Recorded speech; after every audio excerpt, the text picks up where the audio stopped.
Hello नमस्कार। सत श्री अकाल। आज हम लोग पढ़ेंगे यूपी रेवेन्यू कोड 2006। ठीक है, उत्तर प्रदेश राजस्व संहिता 2006। तो जैसा कि जो धारा 1 है उसमें ये बताई गई है कि संपूर्ण उत्तर प्रदेश में लागू होंगे। ठीक है, धारा 1 यही बताती है कि संपूर्ण उत्तर प्रदेश लागू होंगे और उत्तर प्रदेश राजस्व संहिता 2006 के नाम से समेकित किया गया है। ठीक है, तो हम लोग चलते हैं धारा 2 के तहत। धारा 2 ये कहता है कि संहिता का लागू होना। संहिता जो है लागू कैसे किया जाए, लागू कैसे होता है, ठीक है, ये बता रहा है। तो इसमें ये लिखा है कि इस संहिता के उपबंध 8 और 9 को छोड़कर संपूर्ण उत्तर प्रदेश में लागू होंगे और अध्याय 8 और 9 ऐसे क्षेत्रों में लागू होंगे जिन पर प्रथम अनुसूची के क्रम संख्या 19 और 25 पर निर्दिष्ट कोई अधिनियम इस संहिता द्वारा उनके निरसन के ठीक पूर्ववर्ती दिनांक को लागू था। जैसे कहने का मतलब यह है कि धारा 2 ये कह रही है कि अध्याय 8 और 9 को छोड़कर संपूर्ण उत्तर प्रदेश में लागू होंगे। ठीक है, अब अध्याय 8 और 9 क्या है इसको देखिए। अध्याय 8 ये बताता है कि ग्राम पंचायत अथवा अन्य स्थानीय प्राधिकारी द्वारा भू संबंध से संबंधित है। ग्राम पंचायत से संबंधित है, अन्य स्थानीय प्राधिकारी, ठीक है, अन्य स्थान, ठीक है, जो भी स्थान हो जो भू से संबंध हो, ठीक है, भू मतलब जो लैंड से है, ठीक है, से संबंधित है। ठीक है, और धारा हमारा 9 ये बताता है कि धारकों से संबंधित, धारा 9 हमारा ये कहता है जो धारकों से संबंधित हो। ठीक है, ये बताता है धारकों से संबंधित हो, ये धारा 9 बताता है। तो इन दोनों को छोड़कर धारा 2 जो संहिता को लागू होना है संपूर्ण उत्तर प्रदेश में लागू होता है। ठीक, अब आइए धारा 3 क्या कहती है।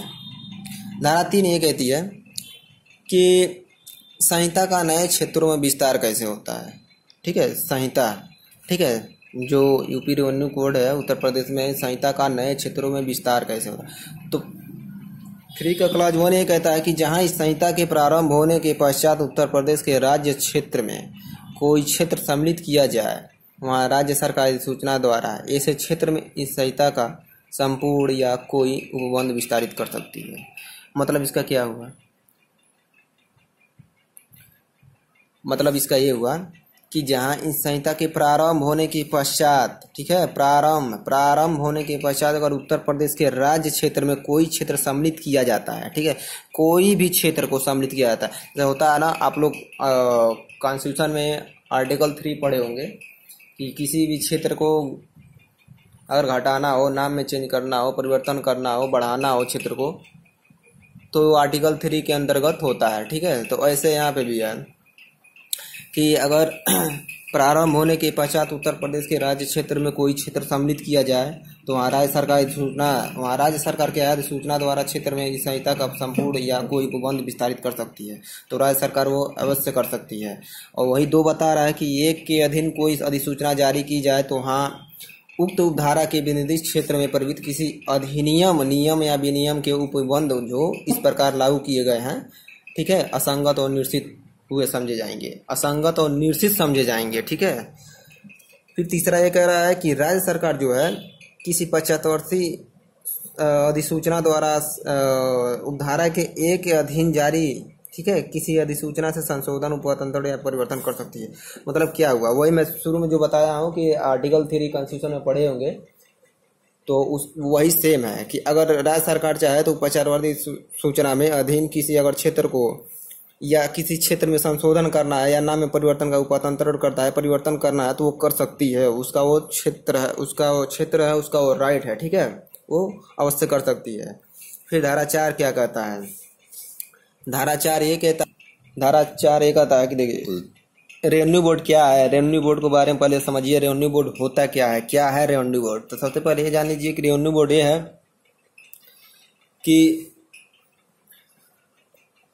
रेवेन्यू बोर्ड ये है कि देखिए इसमें बताई गई कि परिभाषा इस संहिता में जैसे आबादी है या ग्रामीण आबादी या तात्पर्य किसी ग्राम के ऐसे क्षेत्र से जिसका उपयोग इस संहिता के प्रारंभ होने के दिनांक को उससे निवासियों के आवास के प्रयोजन के लिए या उसकी सहायक प्रयोजन यथा सहन हरे वृक्षों कुआं आदि के लिए किया जा रहा हो। ठीक है, ये बताती है। वहीं क्लास 6 क्या बताई है, 4 क्लास 6 ये बताती है कि इसमें हाई कोर्ट और सिविल कोर्ट इंटरफेयर नहीं कर सकती है। ठीक है, इसमें हाई कोर्ट और सिविल कोर्ट इंटरफेयर नहीं करती है। हाई कोर्ट उच्च न्यायालय हो गया, सिविल कोर्ट क्या हो गया, सिविल कोर्ट को वो क्या है कि दीवानी कहते हैं। ठीक है, दीवानी कोर्ट भी कहते हैं सिविल कोर्ट को। ठीक है, तो इसमें इंटरफेयर ये नहीं कर सकती है। ठीक है, अब देखिए 461 आती है कि इसमें परिभाषा भी नहीं दी गई है। ठीक है, रेवेन्यू बोर्ड जो है सेक्शन 7 के अंतर्गत बनाया गया है।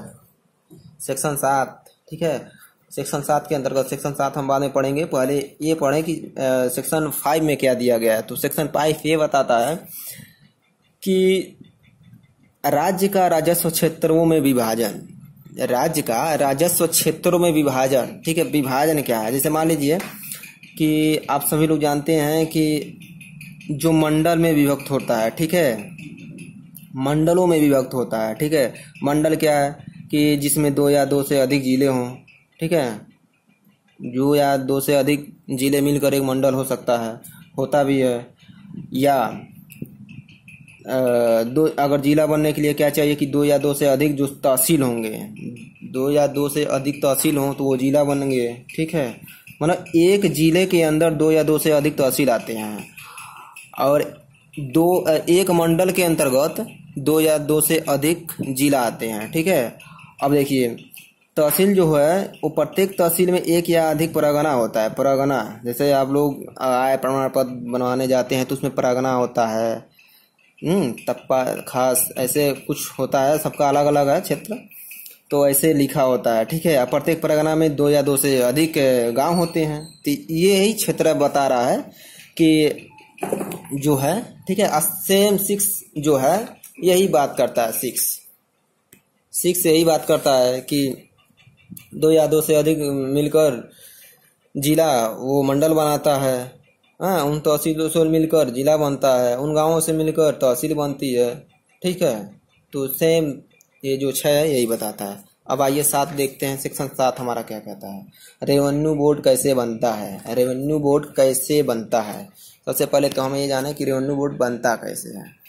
तो रेवेन्यू बोर्ड कैसे बनता है, तो इसका एक तो रेवेन्यू बोर्ड देखिए, रेवेन्यू बोर्ड में एक चेयरमैन होता है। ठीक है, जो स्टेट गवर्नमेंट, ठीक है, जो स्टेट गवर्नमेंट, ठीक है, द्वारा अपॉइंटमेंट होता है। ठीक है, उसके द्वारा अपॉइंटमेंट होता है। उसके अंदर एक जो होता है सदस्य होता है। ठीक है, 2 तरह के सदस्य होते हैं। जैसे एक चेयरमैन हो गया, चेयरमैन हो गया तो स्टेट गवर्नमेंट द्वारा अपॉइंटमेंट हो। ठीक है, उसके अंदर एक सदस्य होते हैं। सदस्य जो है 2 तरह के होते हैं। ठीक है, एक प्रशासनिक होता है, दूसरा जुडिशियल होता है। ठीक है, एडमिनिस्ट्रेटिव मेंबर, जुडिशियल मेंबर। ठीक है, न्यायिक सदस्य और प्रशासनिक सदस्य। प्रशासनिक सदस्य की योग्यता जो है वो ये बताती है कि वो कमिश्नर होना चाहिए, उसकी योग्यता यह है कि कमिश्नर होना चाहिए। और जुडिशियल का क्वालिफिकेशन ये है कि वह कहीं पर भी है तो उसको कलेक्टर के पद पर होना चाहिए।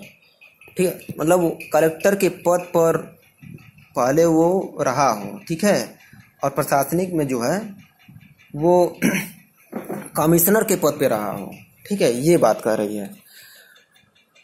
सेक्शन 8 क्या कह रहा है कि जुडिक्शन of revenue board, जुडिक्शन of revenue board मतलब इसकी अधिकारिता है। ठीक है, क्षेत्रा है। ठीक है, ये बता रही है कि जो इसका